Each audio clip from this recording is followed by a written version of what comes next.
një nxënës nuk mund të hyjë në shkollë, a mund të quhet kjo shkollë gjithëpërfshirëse?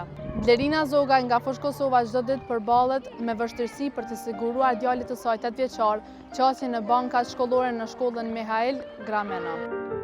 Vështirësitë fillojnë qysh kur dalin nga banesa, sepse rrugët janë gjithmonë në zonën e trotuarit, janë në zonën edhe nuk kemi qasje. Shkolla ka pjerin, domethënë i plotson kushtet edhe larti klasën siç po shihet e ka në katin e parë.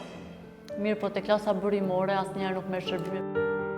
Ne kemi pamundur që të shkojmë në katin e tretë për shkak se shkolla nuk ka ascensor dhe larti asnjëherë nuk ka marrë terapinë në atë klasë.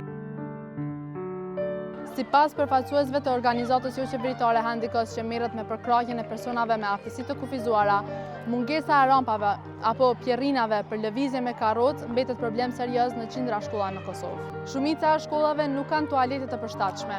Objektet janë shumë katëshe dhe nuk kanë ascensor.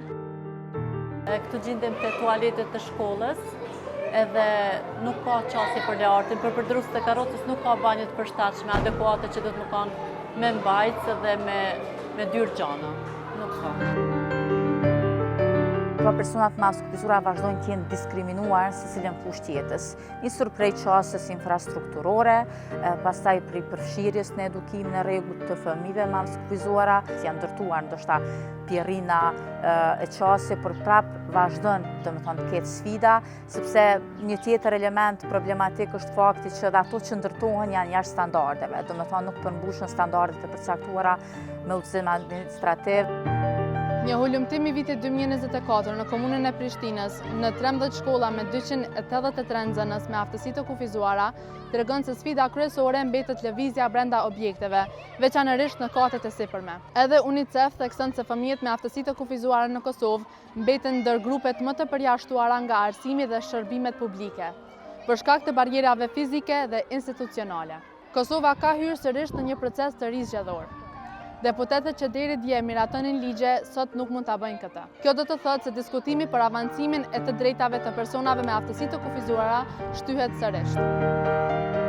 Unë fillimisht e përmenda Konventin e Kombeve të Bashkuara për drejtat e personave me aftësi kufizuara që ndikos në vitin 2020 pat iniciuar rezolutën për votim Kuvendin e Kosovës, po për shkak mungesës së votave që për shkak situatës politike vazhdon të jetë në institucionet tona më të larta, nuk ka arritur që të votohet dhe të inkuadrohet brenda Kushtetutës Kosovës, sepse me atë konvent sigurisht që do e kishim një bazë shumë më të mirë të garantimit të këtyre të drejtave.